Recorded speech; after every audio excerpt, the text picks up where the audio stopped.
everybody, and welcome back to another edition of Right on Target with Mark and Scarlett, our YouTube channel that comes to you from Tactical Solutions Firearms and Accessories in Sydney, Ohio. It's been a while since I've been on. We're staying really busy, so it's kind of hard for me to get on here. We got a lot of irons in the fire, but I'm going to get on here today. I got some time. It's raining outside, and what better time to come in and do a video. And what I'm going to do today is I'm going to talk to you a little bit about cleaning your weapon.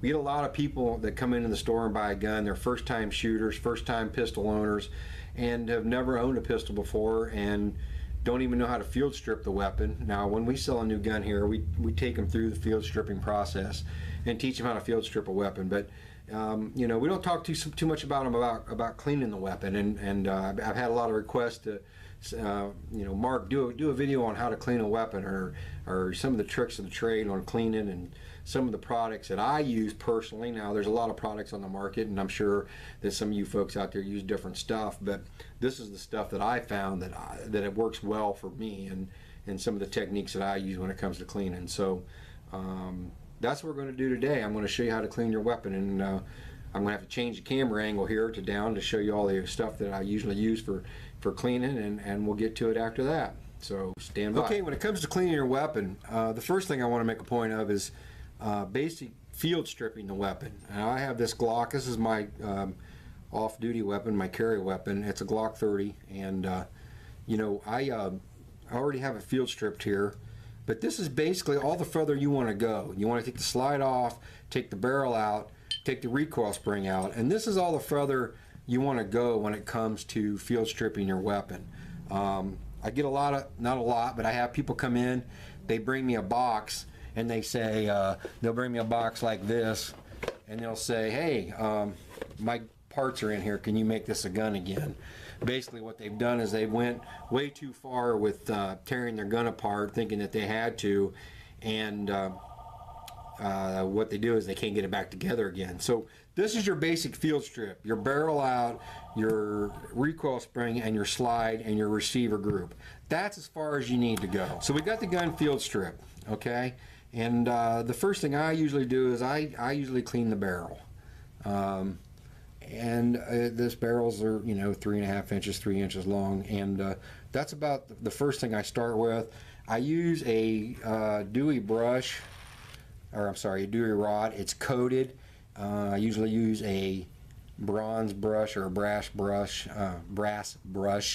I stay away from stainless steel brushes. The nylon brushes are okay, but I've found that nothing really gets them as clean as the brass does. The brass, you know, brush goes on the end of the cleaner rod. And then my cleaning solvent that I use, that I've used for years and has stood the test of time, is the Hoppe's number 9. Hoppe's has been around since I can remember.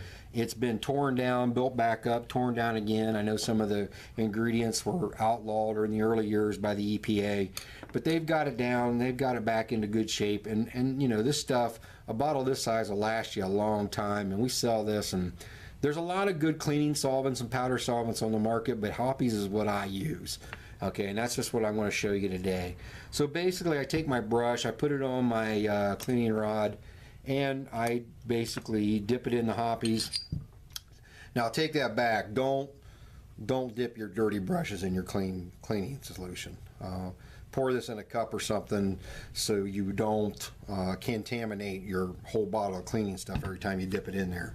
You know, that's dipping and redipping. Don't do that. So, and then I just take the cleaning rod and I just basically scrub out the barrel, run it through the barrel numerous times, get it good and scrubbed out in there, get the the deposits of lead out there in there, and get that real cleaned out. Now, the one thing I want to stress on cleaning your barrel is the feed ramp. Always keep the feed ramp as shiny and as clean as possible. Now, and this is more crucial on the smaller weapons than it is the bigger ones, the longer barrel ones, but some of the smaller weapons have more of a aggressive angle to the feed ramp. So it's important that you keep the feed ramp clean and keep it shiny.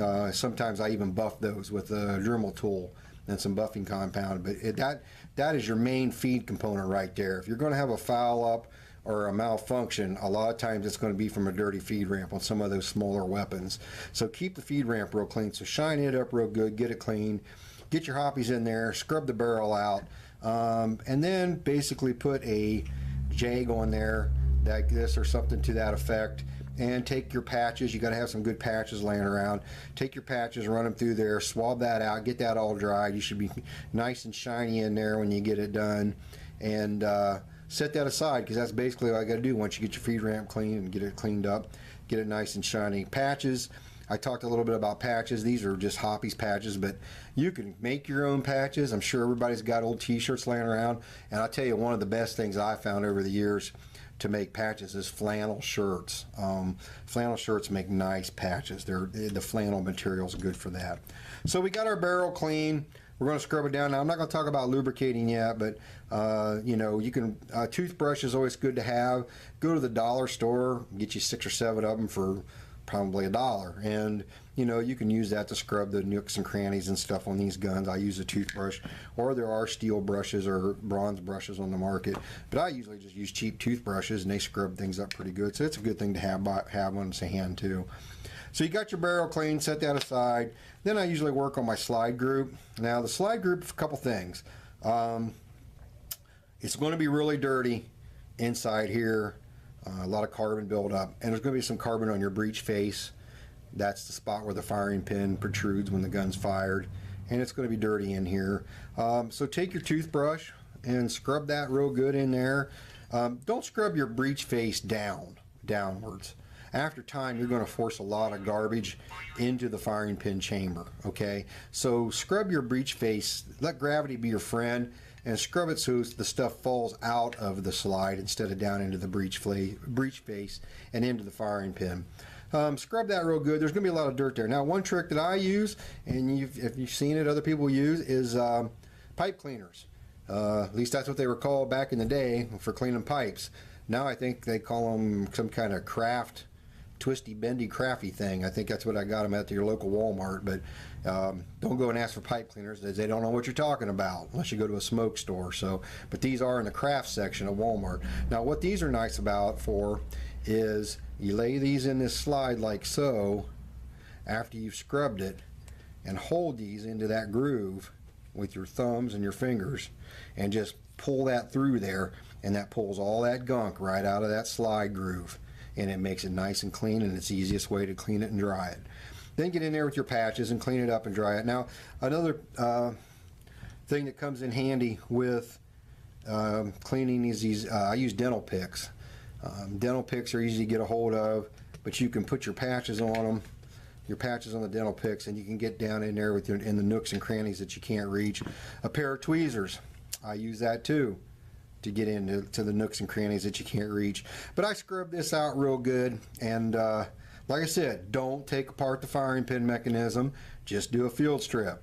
You get 60,000 rounds in it, bring it to somebody, let us do an armor's cleaning on it, where we take everything apart, get it cleaned, and do an armor's cleaning, an armor's tear down. But for you guys that are just shooters, new shooters and amateurs, just field strips all you need to do.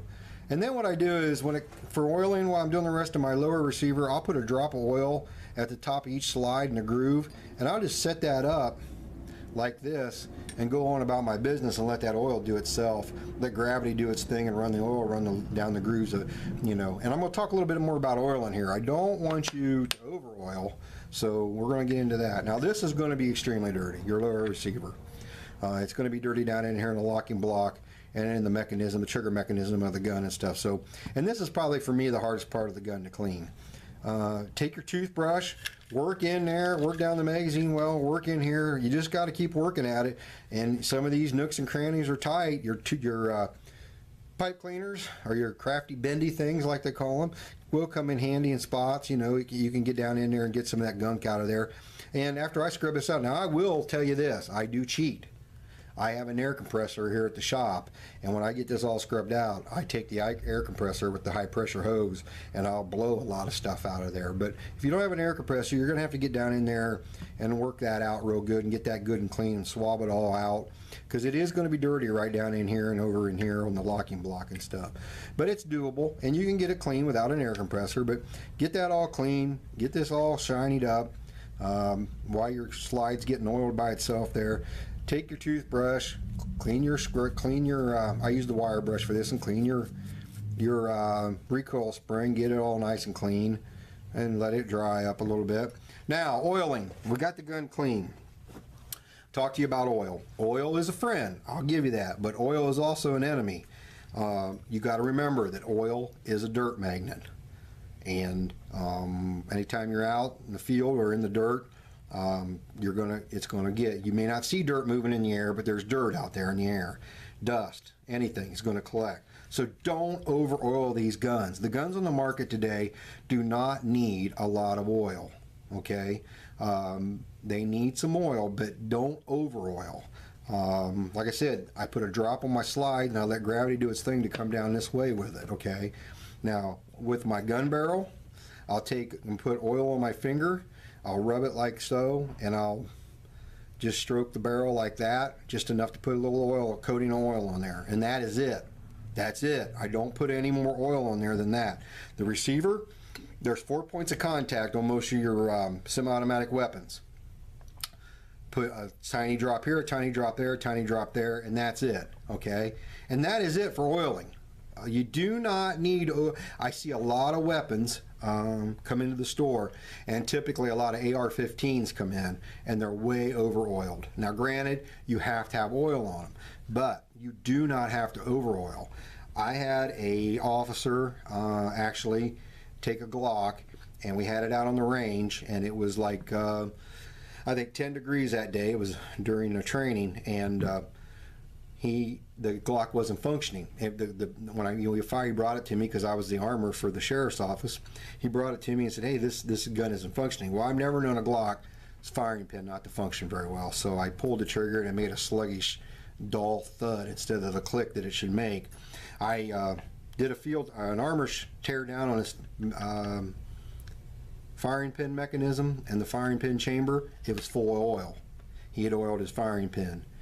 I'm going to tell you something, folks, that does not make it work better, okay? When it comes to oil, the terminology, if a little works good, a lot will work better, that's not true. Stay away from a lot of oil. Do not oil your firing pins. They will cause them not to work properly. Oil will build up in there, gunk will build up in there, and in the wintertime, oil becomes thick. And that's what was going on with that. I cleaned out the firing pin mechanism, and bang, he was back in business. I said, do not oil your firing pin. So a little oil goes a long ways with these new guns today. The milling on these guns are very good. There's no rough milling on them, okay, like guns of the past. These guns are very fine-tuned. They don't need a lot of oil, but they do need some. But don't over oil. I can't stress that enough. I see it too many times in the store. If you're familiar with one of my favorite movies is a Sergeant York movie. The guy, they got their guns, and when World War I, when you got your guns out of the crates to hand to the soldiers, they were covered with Cosmoline. And the one soldier cleaned his gun all up in the movie, and he had it all spotless on the outside, and everything was cleaned. All the Cosmoline was cleaned off of it, and the drill sergeant walked by and he said, "Look at that, Sergeant, I got my gun clean." And the sergeant popped the bolt. He goes, "That looks pretty good." Looking at the outside, pops the bolt open and catches a handful of Cosmoline. He says, "Look down that barrel." And the soldier says, "I don't see anything." He goes, "That's right, it's full of grease. Clean it." And the soldier's response was, "Well, don't that make the bullet come out faster?" No, that's not how it works. So go light on the oil. Take it easy on the oil. A little bit goes a long ways. One other thing I didn't talk about too was copper solvent. Now, pistols aren't as prevalent on copper solvent as rifles are, but you will get some copper buildup inside these small pistol barrels. I don't know, after a lot of rounds it happens, but this is called Sweets 7.62 solvent, and a bottle of this will last you probably a lifetime. It's $15 a bottle. It's really good for rifles because your rifles will carbon up a lot quicker than your pistol barrels will. But you will get carbon in your pistol, or I'm sorry, copper in your pistol barrels. And when you use Sweets on a patch and you swab it through there, you're going to know if you got copper on it because it has a chemical reaction. It turns a real pretty cobalt blue. And then you know you're getting copper out of there. So you swab it till you're not getting that cobalt blue anymore. And that goes for your rifle barrels too. One thing about Sweets though, follow it with Hoppies. Follow it with a powder solvent. Do not leave Sweets in your barrel. This is highly acidic. and it will eat metal after time. So follow it with, get it out of the barrel after you get the copper out with some hoppies, okay? So basically, that's it in a nutshell for cleaning. You don't have, cleaning's not a complicated exercise. It's not a complicated action. It takes time, and I got the rubber gloves out here. Sometimes I wear rubber gloves when I'm cleaning, you know, if you don't want the smell of hoppies all over your hands. Some guys, you know, really like the smell of hoppies, so sometimes I wear gloves, but not always. And then the main thing is that we put the gun back together and make sure it's working properly. So we got our oil on. We're going to put our gun back together. We're going to put our barrel in, get our recoil spring back on.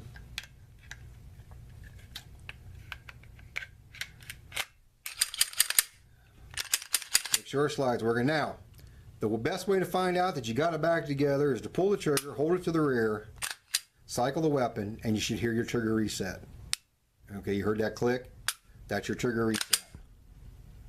If you ain't getting trigger reset, something ain't right. So make sure you're getting your trigger reset. Your gun's put back together, and the last thing I do is rig grease. If you're not familiar with rig grease, it's really great stuff. You can buy it already put inside of the sheepskin pad, but this stuff really protects the outside of your guns. If you're going to put them away, you're going to get them back in your holster, take that rag, wipe it over that gun, wipe her down real good, all the metal parts, and she makes her look just like new again. And then when these do come, we have these at the store, they do come with the rig grease on them, but eventually it's going to wear out, and then you can come pick up the tube of rig grease for $4.42, and this will last you a long time too. It's like cleaning stuff. Most of this cleaning stuff lasts you a long time. Squeeze it on there and you're ready to go. Rig grease was eventually, quick history on rig grease is, it was originally designed to work with the Maxi Ball 50 caliber Maxi balls back when all we had was the Thompson Centers or the Hawkins rifles, which I'm not trying to age myself here, but I did kill deer with the Hawkins rifles, the 50 caliber percussion cap gun, and was a Maxi ball. It had a groove in it, and rig grease was eventually used to grease that Maxi ball to go down the barrel of the muzzle loaders. And then all of a sudden somebody realized, hey, you get that on the outside of your gun, that looks really nice, and it cleans it up really nice and protects it. So it has turned from, you know, we don't see too many Maxi balls being fired anymore, and too many 50 caliber flintlock muzzle loaders or percussion cap muzzle loaders. There are some still shooters out there, but not too many use the Maxi ball. So it's progressed from that to being an outside of the gun. And this is great stuff. I can't say enough about rig. I rig all my guns before I put them in the safe, and it'll keep them, and it keeps the fingerprints off them. Like me, I do what they call, you secrete, and you will secrete fingerprints on your gun. So do that. And so, but that's cleaning in a nutshell. You got to keep them clean, guys. They work better for you when they're clean, and they do function better. I have a lot of guns come into the store. They come in, they buy them, and they shoot them for a while, and they come in and complain this gun ain't working properly. I take it. I usually put it. We have a sonic cleaner here. We do cheat. Put it in the sonic cleaner. Give it a good cleaning, air brush it all. Use the air compressor, brush it all out, and guns function properly again. And that happens a lot with 22 long rifle guns.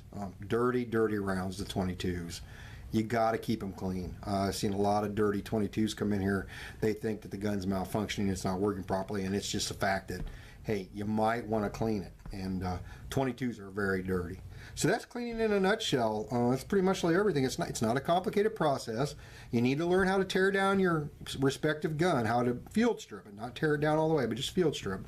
And once you get there and put it back together, I think you're ready to go. Okay, well, that's about it on cleaning. I hope you got a little information on there. I've been running these videos too slow, and they make for longer videos, so I'm trying to cut down on the video time a little bit. If you have any questions about cleaning, don't hesitate to put them down below in the comments, or give us a call at the store, and I'll sure help you out the best I can. You know, we want to hear from you. If you have any questions or have any comments, you know, don't hesitate to give us a call. We'll work with you. Want to go over a few of the upcoming events for Tactical Solutions that's coming up. We're going to be at the Shelby County Fair. Stop out to the Shelby County Fair. We're going to have the Steel Target, the computer generated simulator out there. We're going to let you shoot what's called the Steel Target Challenge. 5 or 6 targets. You shoot for time. For $3, you could come in and shoot 4 rounds. We're going to keep the best time of every day. And then every day you're going to get one of our new t-shirts, Tactical Solutions t-shirts for the best time of the day. And then the best time of the week, we're going to give you a $25 gift certificate to the store. So that's kind of neat. We're going to have a lot of fun out the fair and have a lot of people stop by and shoot that. You know, it's a pretty neat thing. It's a good training tool, and it's a lot of fun to shoot. So stop out the fair and see us, the Shelby County Fair. We're going to be there all week. Me and my instructors there, meeting people, talking to them, talking about our trainings. We do have trainings coming up. Our August 7th training is full. August 21st for the CCW class, the high carry conceal class, is still open if you want to take that. I think it's almost full though too, getting there. And then we're going to set some September dates, and then we're going to go into fall, and we always have classes all fall. We have an advanced class coming up in September, advanced CCW class. That's been kind of popular. And then of course our all popular ladies night will be back in the end of September or the 1st of October. So ladies, keep posted on that. And if you've talked to anybody who went to our ladies night, they thoroughly loved it. And then in the fall, the 1st of the fall, somewhere around the first week of October, we're gonna have Henry Days on the range. You're gonna be able to come out, shoot the Henry rifles, 45-70s, 44 mags, 22 calibers, and try out the Henry rifles. We're going to give away some things. We're going to come out, fire some shots in the Henrys, see what Henry straight wall casing you want to use this year for deer season. Gives you an opportunity to shoot that weapon before you buy. So guys, look forward to that coming up.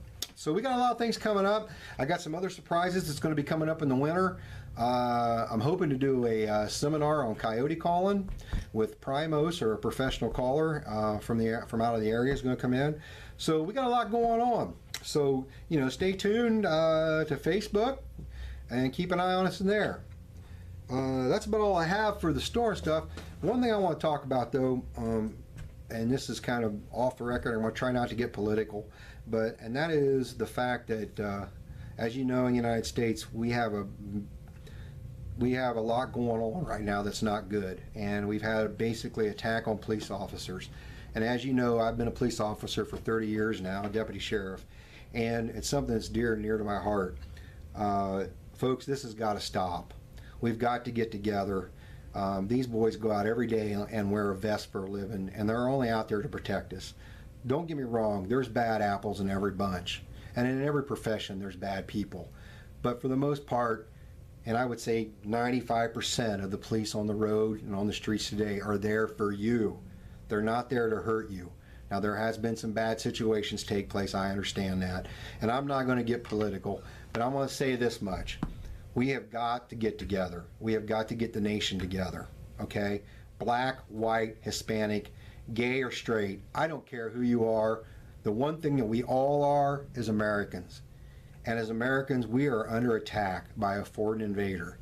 We have got to come together as Americans, stop bickering among ourselves, and get together and become Americans as one and battle this evilness that's taking place in our nation now. So we've got to get together.